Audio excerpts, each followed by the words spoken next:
واحلل عقدة من لساني يفقهوا قولي أسدد لساني واهدي قلبي بحق سيدنا محمد النبي صلى الله عليه وسلم اللهم صل على محمد استركم يا أهل الدرك ويا أهل الباطن ويا أهل النوبة ويا أهل النور أما بعد. Jemaah Jalsah Itsnain yang dirahmati oleh Allah Subhanahu wa taala, alhamdulillah kita semua dikumpulkan kembali oleh Allah Subhanahu wa taala di majelis sholawat kepada baginda Nabi Muhammad sallallahu alaihi wasallam, dan majelis yang mana kita di dalamnya menghidupkan ilmunya Nabi sallallahu alaihi wasallam.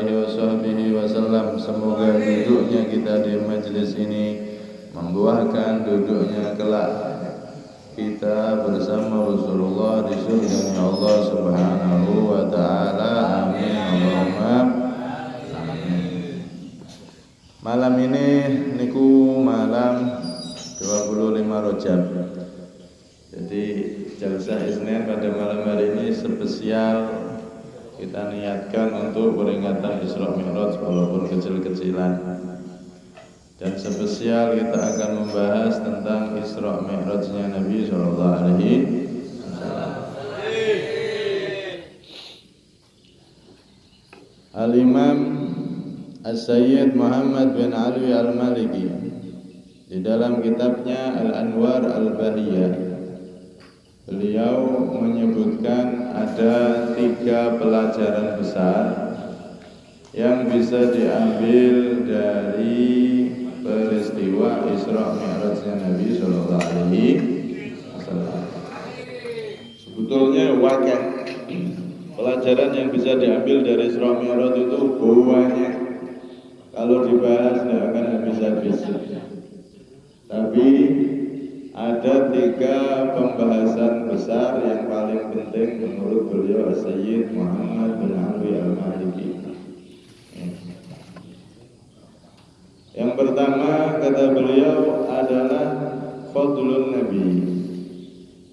Isra Mi'raj ini adalah menunjukkan Allah Subhanahu wa taala itu memuliakan, mengutamakan Nabi Muhammad sallallahu alaihi wasallam melebihi siapapun. Fadlun Nabi, keutamaannya Nabi. Kenapa? Karena Isra Mi'raj ini tidak akan terjadi lagi kepada makhluk selain Nabi Muhammad sallallahu alaihi wasallam. Khusus Kanjeng Nabi Muhammad. Kalau ada cerita wali seperti Al-Imam Al-Faqihil Muqaddam Muhammad bin Ali Ba'alawi, para sadah Ba'alawi yang saat ini sedang difitnah, tidak karu-karuan, dianggap keturunan Rasulullah palsu lah, inilah itulah, wis biar noda. Al-Imam Muhammad bin Ali Ba'alawi itu dalam manakibnya beliau satu hari itu Mi'raj 70 kali. Satu hari Mi'raj 70 kali. Ini mereka para pembenci habaib, pembenci keturunan Rasulullah mengatakan, oh itu Ba'alawi, itu tukang halu, mosok ngalahno Nabi Muhammad sallallahu alaihi wasallam. Nabi Isra lo cuma sekali, Isra Mi'raj. Ini ngaku wali besar, Isra sehari 70, gak bisa Mi'raj sehari 70 kali. Maka ini adalah pemahaman baru, kelompok-kelompok baru yang mereka disusupkan ke dalam NU, ke dalam Ahlus Sunnah, padahal mereka sesungguhnya sedang menyebarkan ajaran Wahabi yang tidak percaya keramatnya para wali. Hati-hati ini. Ada seorang wali yang Mi'raj 70 kali, itu maksudnya Mi'raj bukan seperti mi'rajnya Nabi Muhammad. Jelas itu.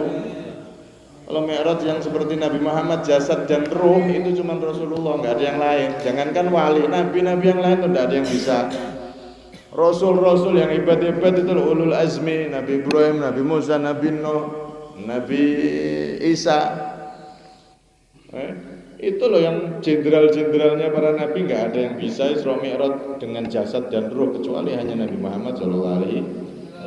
Dan kalau ada wali kok Mi'raj seperti itu, ya jelas Mi'rajnya bukan seperti Mi'rajnya Nabi SAW. Nah, Nabi kan ngomong bersabda dalam salah satu hadis, as-sholatu mi'rajul mu'min. Salat itu mi'rajnya orang yang beriman. Kalau ada orang sholat, orang yang beriman, hatinya bersih, itu mi'raj dia. Merasakan kenikmatan yang nikmat, kayak ketemu Gusti Allah. Makanya ada namanya siapa, salah satu sahabat itu ketika kakinya sakit harus diamputasi, maka beliau ngomong, ya terus cara motong kaki saya ini gimana? Kalau nggak diamputasi bahaya wahai sahabat. Ya, cara motongnya gimana? Sampaian mau tak suntik, dikasih obat tidur atau obat bius kalau bahasa sekarang, mukhaddirat, kasih obat bius. Zaman itu sudah ada bius, dokternya canggih so. Entah biusnya model apa, mereknya apa, waduh gak tahu reti. Tak kasih bius nanti, sampean pas tidur tapi terbius, tidak kerasa nanti kami operasi, kami potong. Maka apa kata beliau? Tidak usah bius-biusan. Eman, waktuku nanti, umurku berapa menit atau setengah hari atau 1 hari, aku pas pingsan nanti itu, eman, nggak tak pakai dzikir sama Allah, 1 detik umurku aja aku anggap berharga, apalagi kok sampai dibius berjam-jam, ndak. Lah terus gimana nanti? Cara motongnya gimana? Sampai akan kesakitan. Saya tunggu, kalau saya sholat, pas tahiyat akhir, potongan kakiku. Karena fa inni idza dakhaltu fis shalah lam uhissa syai'a. Kama qala radhiyallahu anhu. Karena aku kalau sudah masuk salat aku enggak merasakan apa-apa. Saking nikmatku salat sama Allah. Mi'raj, ketemu ruhaniyah kepada Allah Subhanahu wa taala. Benar salat tahiyat akhir, beliau pas tahiyat akhir dioperasi, dipotong kakinya. Enggak jerit wala gerak wala apa, nikmat dalam salatnya.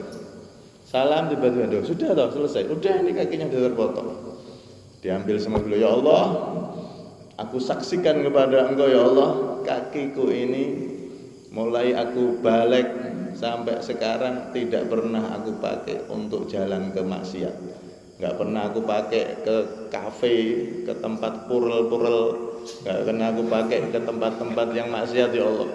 Aku saksikan kakiku ini, aku tunjukkan pada Engkau ya Allah. Engkau sebagai saksinya, kaki ini enggak pernah aku pakai untuk bermaksiat kepadamu. Terus dikubur itu kaki. Ini orang soleh. Dan itu terjadi banyak kepada para wali. Kalau sudah masuk sholat itu, dunia enggak dirasa. Nikmatnya lebih nikmat dari kenikmatan seluruh kenikmatan dunia ini. Andaikan dikumpulkan, kata Habib Umar, andaikan dikumpulkan seluruh nikmat dunia, nikmat gonta-ganti istri, misal sing enek, sing hobi, nikmat apa meneh, semua nikmat sudah. Nikmat yang katanya kalau mabuk itu ngeflash, kalau sudah minum itu, kalau sudah ini, semua nikmat sudah dikumpulkan. Nikmatnya jadi raja, nikmatnya jadi presiden Amerika, siapa niku jenenge? Siapa jenenge saiki? Apa? Biden. Nah, Pak Ijo apa niku. Nah, itu semua nikmatnya presiden, nikmatnya raja, nikmatnya pokoknya semua kenikmatan di dunia ini andaikan dikumpulkan jadi satu. Oh, nikmatnya kaya apa iku? Wong nikmat sugih, nikmat kaya, nikmat apa? Pokoknya jabat, semua kenikmatan dua, dari makanan, dari hubungan sama perempuan atau istrinya, semuanya kenikmatan dunia dikumpulkan jadi satu.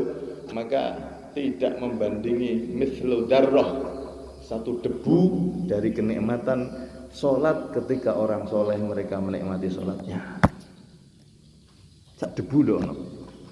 Nikmati sholat lebih nikmat. Nikmat dunia dikumpulkan sak debune dong. Karena itu di manaqibnya Sayyidina Utsman bin Affan, beliau sholat 1 rakaat itu khatam Quran, menikmati baca Quran sampai khatam, 1 rakaat khatam Quran. Makanya beliau nek qiyamul lail tahajud enggak akeh-akeh, paling 1 rakaat atau 3 rakaat witir tok. Tapi khatam Quran per 1 rakaat. Lho apa waktune enggak nutup to wakone, diberi berkah sama Allah. Waktunya jadi berkah. Dan itu terjadi kepada para orang-orang soleh dari generasi sahabat, generasi ulama dan seterusnya. Makanya kalau ada faqihul muqaddam, seorang wali yang soleh, dia mi'raj 70 kali, jangan gagal paham ente. Gitu aja kok gak bisa memahami. Mereka ini orang-orang para pembenci habaib ini pengen menyebarkan pemahaman di luar Ahlus Sunnah wal Jamaah. Cuman gitu aja kok jadi masalah. Cuman dengar cerita aja wali 70 kali, gitu tok kok jadi masalah. Bahkan ada ulama itu yang Imam Ahmad bin Hambal itu ketemu Gusti Allah. Ra'aitu Rabbal Izzah, aku melihat Allah dalam mimpi ketemu. Itu ada orang bisa bermimpi Rasulullah bisa, bahkan mimpi Allah bisa. Cuman Allah enggak ada bukan berarti di depannya enggak, pokoknya iso ketemu Gusti Allah. Ada dalam Ahlus Sunnah Jamaah itu mungkin dan bisa. Ra'aitu Rabbal Izzah, aku pernah mimpi ketemu Allah. Imam Ahmad bin Hambal yang hafal 1 juta hadis, murid kebanggaan dari Imam Syafi'i. Itu pernah ngomong, Ra'aitu Rabbal Izzah, aku pernah mimpi ketemu Gusti Allah. Ayo, ini nek wong sing enggak ilmune enggak kan gagal paham meneh. Ketemu kok Gusti Allah. Ketemu Rasulullah percaya, ketemu Gusti Allah gimana orang kok ketemu Gusti Allah mimpi Gusti Allah. Nah kan repot. Apakah kita mau nyalahkan Imam Ahmad bin Hambal orang yang hafal 1 juta hadis itu? Murid yang sangat dibanggakan oleh gurunya yaitu Imam Syafi'i. Imam Syafi'i ini guru nih, Imam Syafi'i punya murid kebanggaan Imam Ahmad bin Hambal, hafal 1 juta hadis. Beliau ngomong seperti itu. Aku tanya, ya Allah, ibadah paling utama itu apa ya Allah? Bi kalami ya Ahmad. Dengan apa? Membaca Al-Qur'an ya Ahmad, kalamku. Bifahmin ambi fahmin ya Allah, apakah harus paham atau cuman yang penting bisa baca ya Allah, bener bacaannya, belajar bisa bener bacanya. Pokoknya baca bener. Itu adalah ibadah paling afdolnya ibadah. Ketemu Gusti Allah, enggak lagi mimpi Rasulullah wis bolak-balik kalau sekelas beliau. Mimpi ketemu Allah, ya Allah. Kayak seperti ini dalam akidah Ahlussunnah ada dan bisa karena Allah Maha mampu memuliakan hamba-hambanya. Cuman kalau ada kata-kata Isra, Mi'raj, ketemu Allah kayak gitu, tentunya beda dengan cara ketemunya Rasulullah dengan Allah Subhanahu wa taala. Jelas itu, jelas beda. Sak bodoh-bodone wong Ahlussunnah Jamaah ya pasti tahu lah. Yang namanya Mi'rajnya wali sama Nabi Muhammad ya jelas beda lah. Saking aja para buzzer yang pengen menyudutkan para habaib. Dasarnya kebencian bukan ilmu. Makanya ada kalimat-kalimat mereka yang enggak pantas sama sekali. Ini zaman akhir ujian ya untuk umatnya Rasulullah. Siapa yang benar-benar mereka berada di ajaran Ahlussunnah wal Jamaah baru digoyang agar tidak percaya dengan para habaib, tidak percaya dengan keturunan Nabi Shallallahu Alaihi Wasallam. Semoga kita tetap berada di barisan mereka, para habaib, para kiai-kiai yang sepuh, kiai Miftahul Akhyar, ketua PBNU, semuanya sudah mengatakan benar Pak Alawi itu keturunan Nabi, sudah selesai. Ini masih ngeyel ya ngomong ini, ngomong semeruwet itu. Orang yang dulunya nggak jelas siapa dia, belajar ilmu nasab dari mana, nggak jelas kabeh ngomong. Akhirnya pengen merubah semua yang telah ditetapkan oleh para ulama. Ya, wong nek pinter ya, cerdas ya cukuplah para ulama itu kita ikuti. Mereka ini siapa? Dulunya tidak ada yang kenal. Nah, Rasulullah ini Isra Mi'raj itu cuman hanya terjadi pada Nabi Muhammad SAW. Kenapa? Karena Isra Mi'rajnya Nabi itu dengan jasad dan ruh. Subhanalladzi asra bi 'abdihi lailan minal masjidil haram.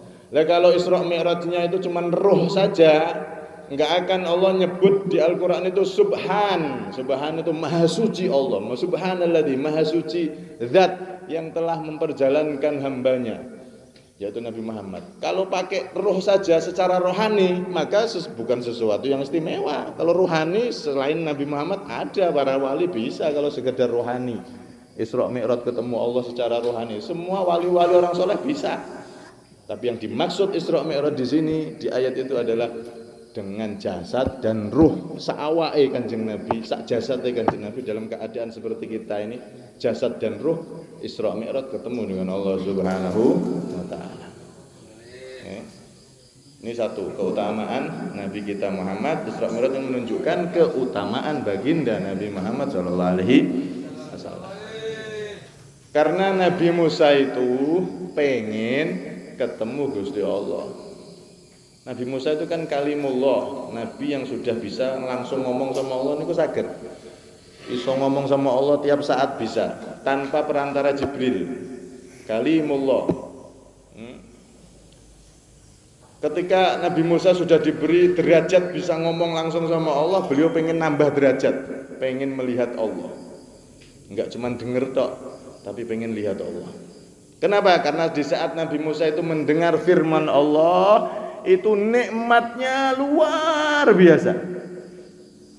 Sampai kalau denger nyanyian, sing nyanyi vokal MH, ya, nah, sing suarane melik-melik, ya, apa nih, sone nek gede, tapi gak nek kabel, ya.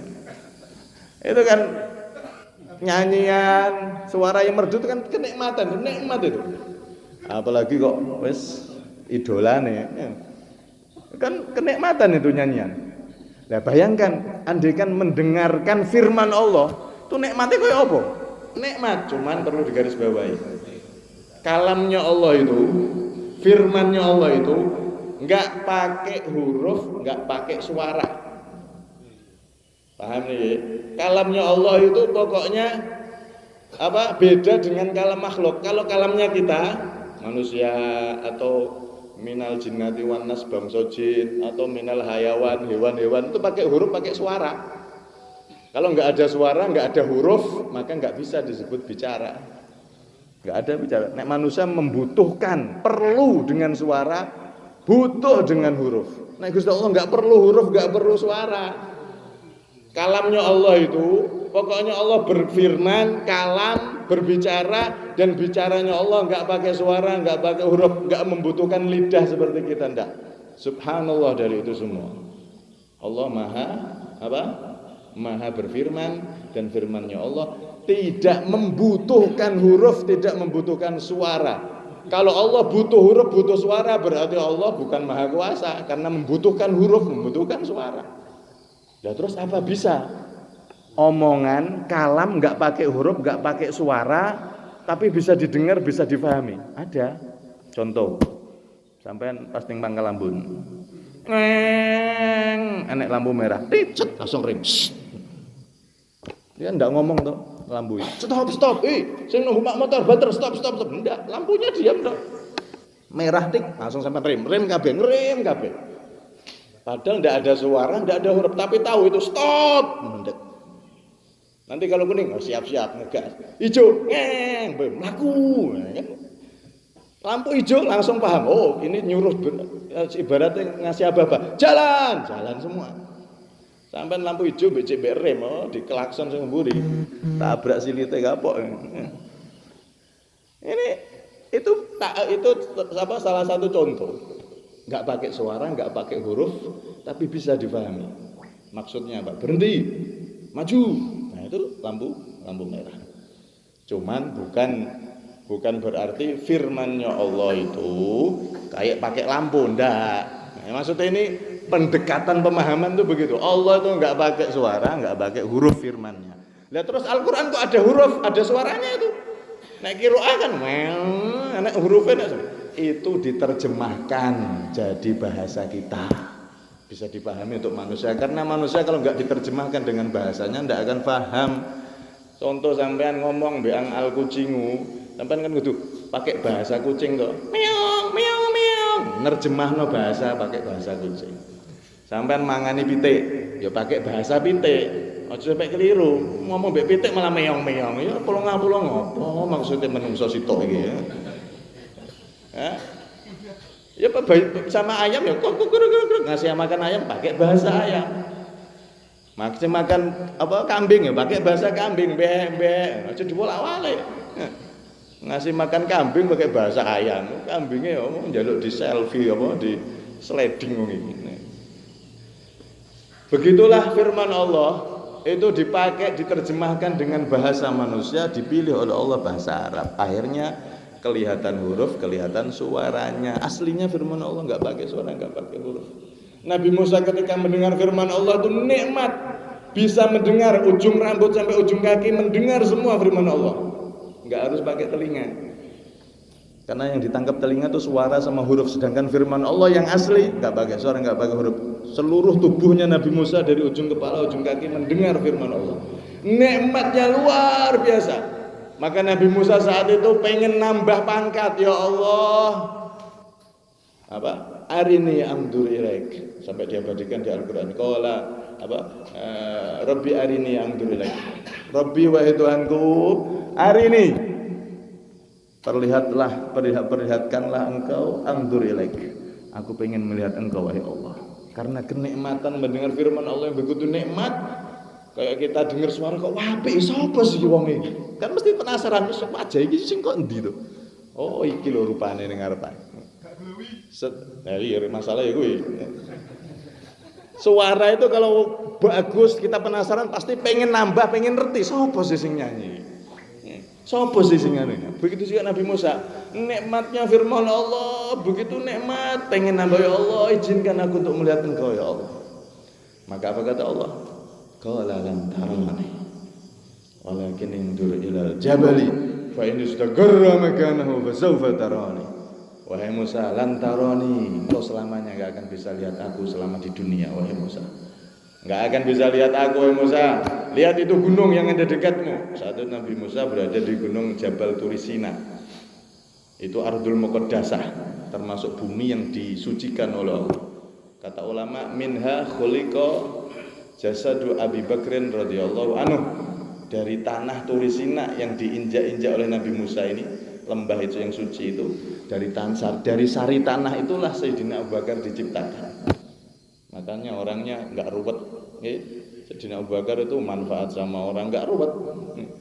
Nah, enak pemilu kok uang ruwet, wong iki beda pilihan kok ruwet. Oh, jangan-jangan ya sangka tanah sengketa iki diciptakan. Ruwet ya. Pemilu biasa beda pilihan. Pilih sing sampean pelajari mana yang paling bagus. Ulama ini beristihad, ikut ulama ini silakan, itu silakan. Tapi yang penting jangan karena dibayar milih. Wes pokoknya dilihat visi misinya, programnya mana yang paling manfaat untuk umat, yang paling manfaat untuk Islam yang mana. Yang paling bagus mana sampean pelajari itu. Kalau misalkan enggak mampu pelajari, ngikuti ulama siapa yang jadi keyakinan sampean, saya yakin sama beliau ini orang baik, orang soleh, pilihannya insya Allah lebih baik. Udah ngikuti ulama boleh, sampean ijtihad milih sendiri juga boleh, wis biasa ae. Oh, sampai beda pilihan, gak sopoan, mertua, menantu beda pilihan, jengking-jengkingan.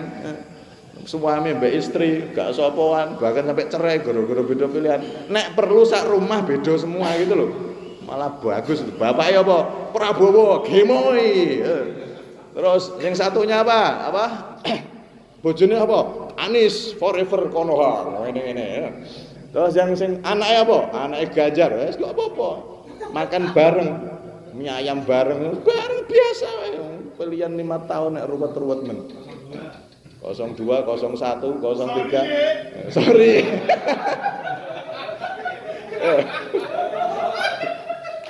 Ayo. Wong gaya ruwet modele. Yang ruwet terus niku tandane mungkin dulu diciptakan dari tanah sengketa, tanah sing ruwet niku model-model. Makanya aja sampai nggih, aja sampai dadi wong ruwet. Saat itu Nabi Musa, Muhammad Muhammad. Wah, lagi pembukaan kok ngene setengah jam. Saat itu Nabi Musa pengen melihat Allah, maka Allah mengatakan, Musa lihat gunung di depanmu, gunung Jabal Turisina. Kalau dia mampu, Musa, maka engkau akan mampu melihat aku.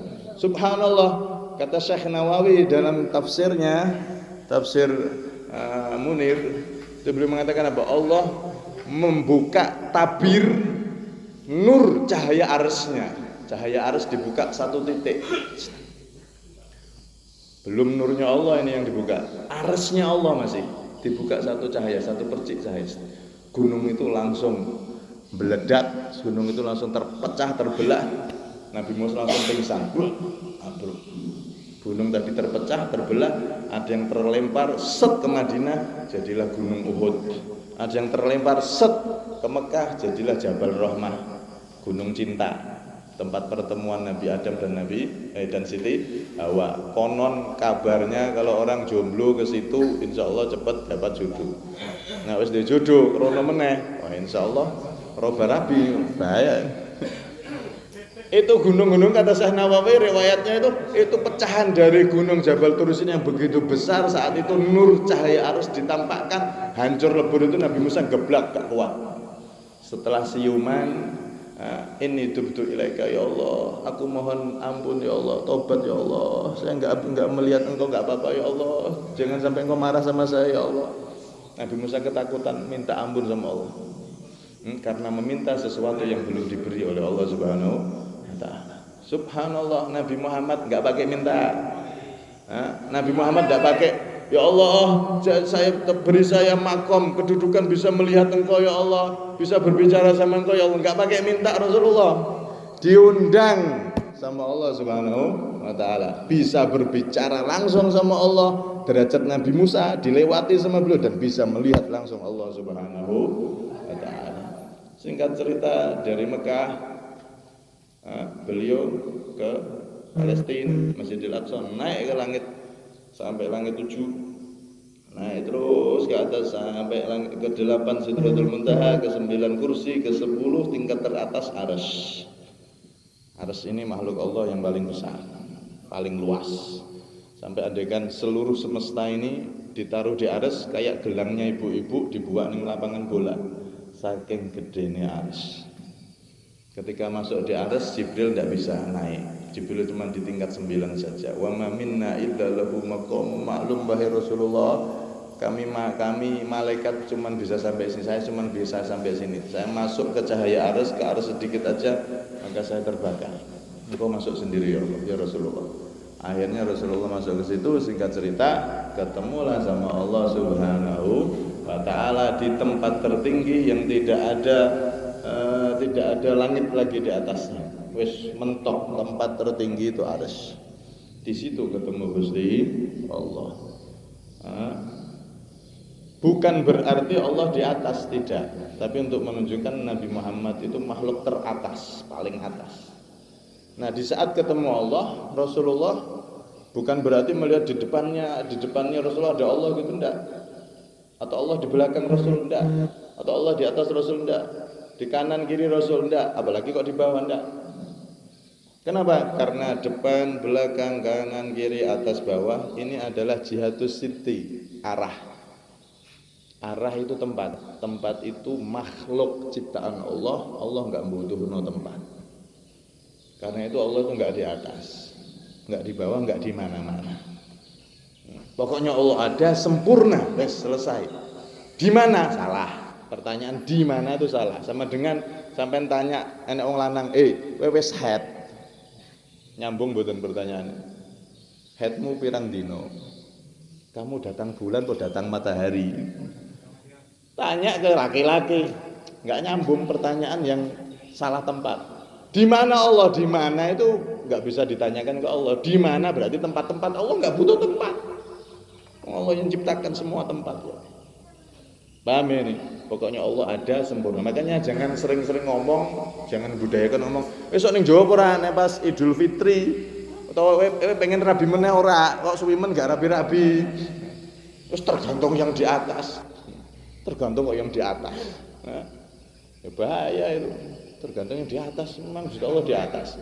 Tapi kalau yang dimaksud tergantung yang di atas, dia bermaksud Allah yang maha kuasa, enggak apa-apa.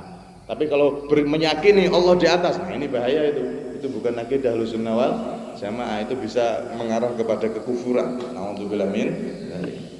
Pokoknya Allah ada sempurna. Nah Rasulullah harus naik ke atas, bukan Allah di atas, tapi menunjukkan Rasulullah makomnya, derajatnya teratas. Di atas Nabi sudah nggak ada siapa-siapa lagi. Itu menunjukkan Rasulullah nomor 1. Dan Isra Mi'raj ini kemuliaan untuk Nabi kita Muhammad Shallallahu Alaihi Wasallam. Akhirnya terjadilah apa yang terjadi. Nabi bertemu dengan Allah, singkat cerita dikasih salat 5 waktu dan seterusnya. Selesai kembali lagi ke Mekah. Ini yang pertama. Yang kedua, lanjut dai, bersambung.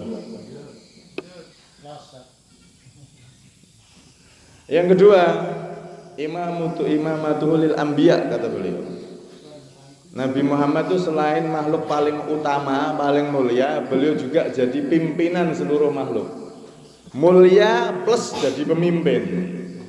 Kadang ada orang itu lebih mulia tapi nggak jadi pemimpin. Contoh sampean para suami itu kan lebih mulia dari istri, tapi nek ning rumah tangga, siapa sih mimpin coba? Walaupun brengosnya kewadel, kayak gagah perkosa.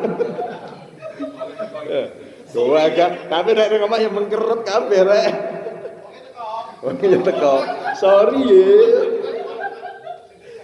ya. Rata-rata suami kan begitu. Dia lebih utama. Sebetulnya suami itu imam, harus pemimpin. Dia lebih utama dari perempuan. Ya.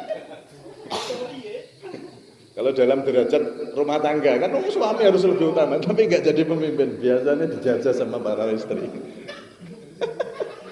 Dijajah 350 tahun. Amin.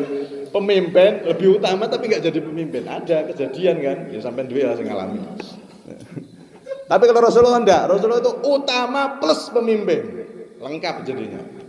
Ketika Rasulullah di Masjidil Aqsa, Rasulullah disuruh jadi imam. Para nabi semuanya di belakang. Itu Nabi kita Muhammad Shallallahu Alaihi Wasallam. Dan nanti surga tidak akan dibuka kecuali Rasulullah pertama yang mengetuk pintu surga. Rasulullah dulu yang pertama kali ada di depan pintu surga. Pemimpin paling mulia dan pemimpin dalam semua tempat, pemimpin dalam semua keadaan, pemimpin ketika masuk surga, pemimpin ketika di padang mahsyar, pemimpin ketika di semua keadaan Rasulullah pemimpinnya. Allahumma shalli ala Muhammad. Ini hikmah yang pelajaran yang kedua. Jadi satu, Isra Mi'raj menunjukkan keutamaan Nabi. Dua, Isra Mi'raj menunjukkan kepemimpinan Nabi. Utama plus pemimpin. Dan yang ketiga tentu saja adalah darsul fis shalah, pelajaran tentang sholat.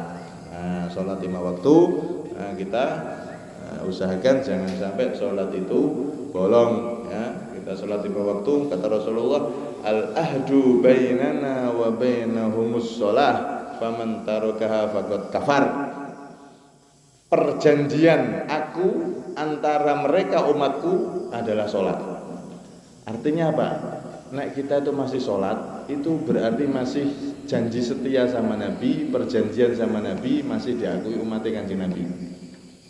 Tapi orang itu faman tarokaha, kalau sudah meninggalkan sholat fakot kafar, maka dia berarti telah kufur. Malah Imam Ahmad bin Hambal, muridnya Imam Syafi'i tadi mengatakan fakot kafar itu maksudnya dia murtad, keluar dari Islam. Mutlak. Ngeri itu pendapat itu. Tapi untungnya bukan pendapat Imam Syafi'i. Nah, pendapat Imam Syafi'i repot maca syahadat terus nih kita orangnya meninggalkan sholat kufur, asyhadu an la ilaha illallah, maca syahadat saya mlebu Islam saya lagi sholat. Karena kufur meninggal sholat itu menurut Imam Ahmad bin Hambal. Untungnya kita ngikuti Imam Syafi'i. Sebenarnya enggak ngikuti Syafi'i sebelah omah sekak kok. Artinya apa? Menunjukkan sholat ini super penting. Bahkan Nabi itu adalah ikatan janji antara aku sama mereka umatku. Orang kalau sudah gak peduli sama sholat, khawatir gak diakui sama Rasulullah nanti di akhirat. Malah Al-Habib Muhammad bin Abdullah bin Abdul Qadir bin Faqih Malang Mata'anna Lebedul Hayati, salah satu guru dari Satrazikin, beliau masih hidup, itu pernah meriwayatkan satu hadis yang mengatakan man tarokas sholah hurrimat alaihi syafa'ah. Tamakulan Nabi SAW. Redaksinya pasnya gimana saya lupa. Intinya orang itu kalau meninggalkan sholat maka haram bagi dia syafaatnya Nabi Muhammad SAW. Oh, beliau pas itu ngamuk-ngamuk, pas nasihat tentang sholat itu, ngeri. Karena itu, momen Isra Mi'raj, ayo momen kita kuatkan janji kita, ikatan janji kita kepada Rasulullah SAW. Ojo ikatan janji mbek bojone, ikatan janji kita anniversary dek, kita berikat, perbarui janji kita ulang tahun pernikahan anniversary. Wes, kuwi ya sing dak. Duh, perut-perut. Modele oke. Ikatan janji kita sama Rasulullah, sama Allah adalah sholat. Kalau orang nggak punya sholat, dia nggak punya ikatan janji sama Nabi Muhammad. Ya bisa selamat kalau dia tobat diterima Allah, diampuni Allah. Bisa celaka karena dia nggak ada ikatan sama Rasulullah SAW. Naudzubillah min. Oleh karena itu sholat 5 waktu ini jelas oleh-oleh terbesar Isra Mi'raj, dan kita jaga, lebih-lebih kita tingkatkan dengan berjamaah sehingga kita menjadi orang yang semakin kuat ikatannya dengan Rasulullah, semakin besar syafaat yang akan diberikan oleh Rasulullah kepada kita semua. Amin Allahumma